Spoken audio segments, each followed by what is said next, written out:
Assalamualaikum warahmatullahi wabarakatuh. Berjumpa lagi cikgu hari ini untuk soalan yang ke-13.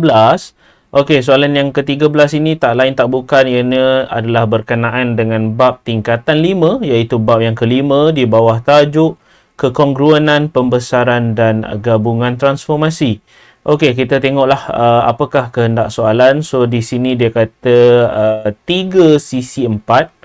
Okay, so ada 3 sisi 4 A, B, C dan juga 3 titik iaitu P, Q, R. Okay.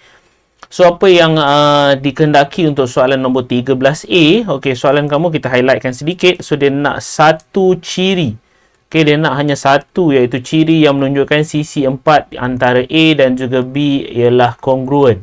Okay, so secara tak langsung apa yang kamu boleh faham dekat sini sebenarnya dia nak definisi ataupun maksud kongruen itu sendirilah. Okey, so untuk maksud kongruen ini ataupun definisi berkenaan dengan kongruen ini boleh dilihat dalam buku teks muka surat 124. Okey, buku teks tingkatan 5 124 muka suratnya. So kalau ikutkan nyatakan satu ciri yang menunjukkan antara A dengan B ini adalah kongruen. Kongruen ini sebenarnya bermaksud bentuk yang sama lah. Okey, kalau ikutkan sebenarnya definisi dia adalah bentuk yang sama. Okey, dia sebenarnya bentuk yang sama dan dalam masa yang sama dia adalah saiz juga sama. Okey, dia sebenarnya bentuk dan juga saiz yang sama. Itulah sebenarnya yang dimaksudkan dengan kongruen di sinilah. Okey, tapi memandangkan dia kata dia nak satu ciri sahaja, so bolehlah kamu tulis bentuk yang sama ataupun kamu boleh tulis sebagai saiz yang sama. Satu markah di situ. Okey, so pilihlah mana yang kamu nak tulis. Okey, kita teruskan dengan B. So B kamu dia kata titik P ialah image. Okey, kita tengok balik soalan. So dia kata P ini ialah image. So kita tulis sedikit bahawa ini ialah image. Okey, so ini ialah image bagi titik Q. So, pastinya Q kamu ini adalah objek lah. Okey, so yang hadir selepas itu adalah objek. So, yang disebut awal itu ialah image. So, P ialah image bagi Q di bawah satu penjelmaan. So, dia nak koordinat image bagi titik R. Okey, dia nak koordinat image bagi titik R di bawah penjelmaan yang sama dengan P dan Q dekat sini. Okey. So, kalau kamu sekilas pandang, mungkin kamu kata di antara Q dan P ini sebenarnya translasi. Mungkin kamu sekilas pandang, kamu boleh kata Q dengan P ini adalah translasi. Okey, dia daripada Q, dia bergerak ke kanan. Okey, kemudian dia tidak bergerak ke bawah. So, bermaksud dekat sini translasi dia 6 kosong. Sebab X kamu ke kanan sebanyak 6 kotak. 1, 2, 3, 4, 5, 6. Dan Y kamu kosong sebab dia tak bergerak ke bawah. Tapi kalau kamu nak kata R ini, kita nak mencari image sebab dia kata dia nak image untuk R, bermaksud kita nak cari R tanda. So kalau kamu nak buat 6 translasi ke kanan, okey, untuk R kamu dekat sini, bermaksud nanti kamu akan ada 1, 2, so 3, 4, 5, 6 dah terkeluar daripada satah ataupun terkeluar daripada grid dekat sini.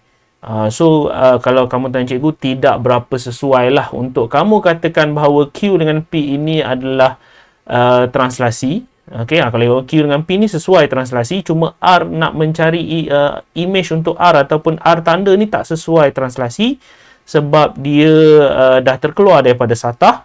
So, pilihan lain yang kita ada, kita boleh ambil, okay, kalau cikgu keluarkan garisan kat sini ataupun pembaris kat sini, okey, kita boleh kata bahawa A-nya adalah pantulan. Okey, so cikgu lukis dahulu sebab kamu tengok dekat sini dia 1, 2, 3, 4, 5, 6. Bermaksud kita akan ambil tengah-tengah lah. Okey.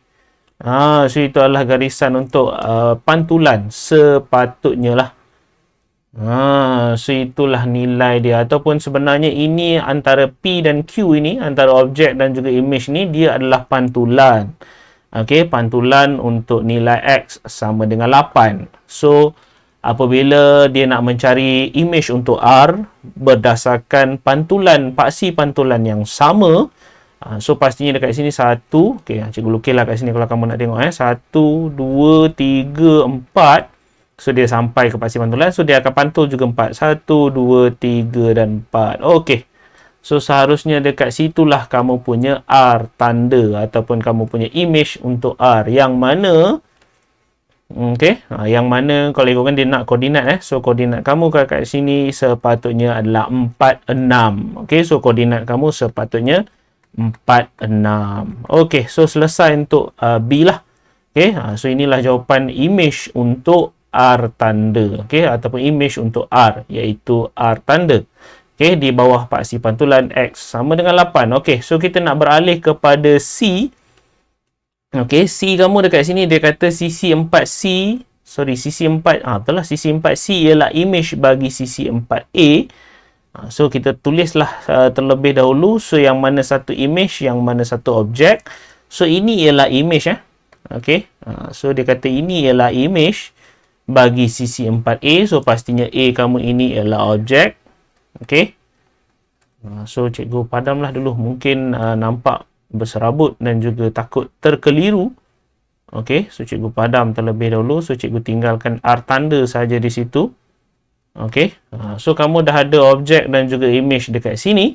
So image dekat sini, so objek dekat sini. So kalau cikgu highlight dekat sini, dia kata C ialah image bagi sisi 4A. So A ini pastinya objek di bawah penjelmaan NM. Okey, so dekat sini kamu boleh nampak kamu ada gabungan N dan juga M. So pastinya apabila cikgu dah kata bila huruf berdua seperti ini digabungkan, bermaksud kamu akan dahulukan yang paling belakang. Okey, so kita akan dahulukan yang paling belakang kerana yang hadir di belakang itu seharusnya gerak kerja yang pertama.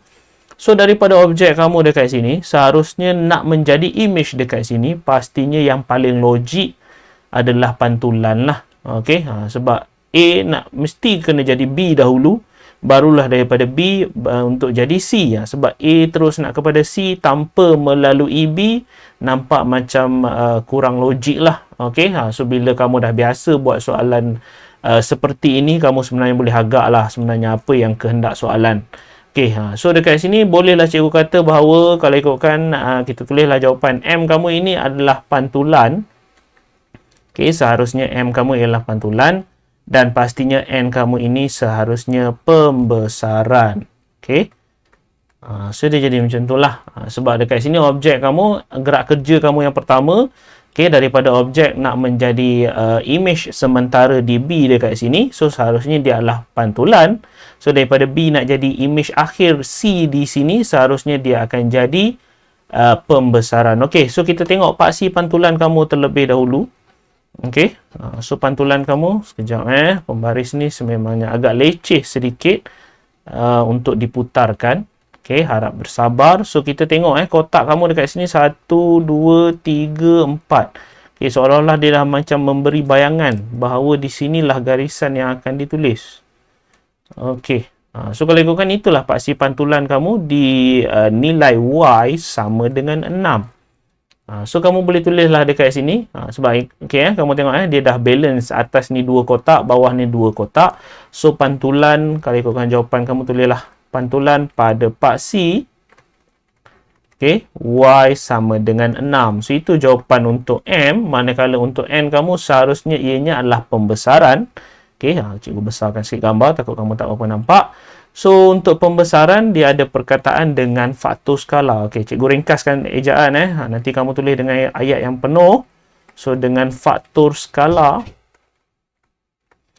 So kalau ikutkan faktor skala kamu, rumus dia faktor skala dia punya rumus adalah image per dengan objek. So kalau kamu tengok image kamu di sini, cikgu ambil yang paling senang, mungkin yang 4 kotak belakang ni, 1, 2, 3, 4. So image kamu 4 kotak. Manakala objek, so objek dalam kes ini kita ambil yang gambar sebelum lah. So bermaksud objek kamu dekat sini, so garisan yang sama adalah 2 kat sini. Sebab daripada 2 dekat sinilah dia menjadi 4 yang di belakang ni. So 4 bahagi 2, so seharusnya kamu akan ada 2. So faktor skala kamu seharusnya 2. Tapi jangan lupa gambar kamu ni sebenarnya telah menjadi songsang.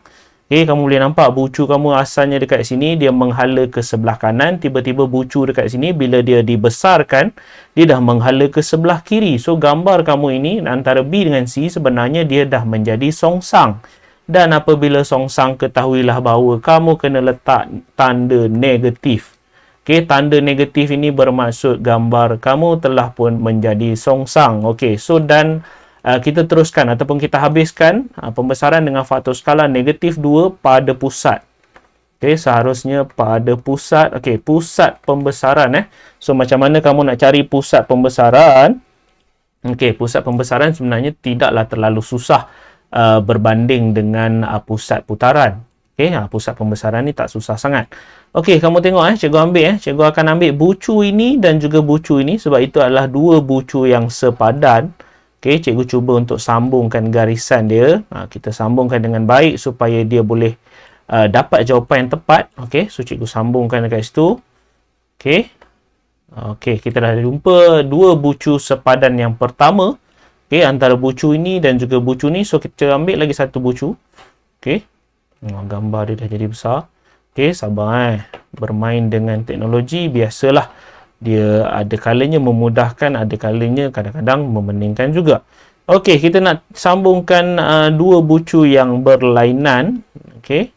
Dua bucu yang sepadan tapi bucu yang arah yang berlainan lah pula. Okey. Ya, kita kena lukis dengan tepat kalau tidak nanti tak tepat nanti, so dia akan lari jawapan dia. Okey. So cikgu dah boleh nampak bahawa bucu ini dia akan bersambung dengan bucu bawah ni. Okey, kamu tengok cikgu dah ambil bucu ni tadi, cikgu dah sambungkan dengan bucu yang atas. So inilah garisannya.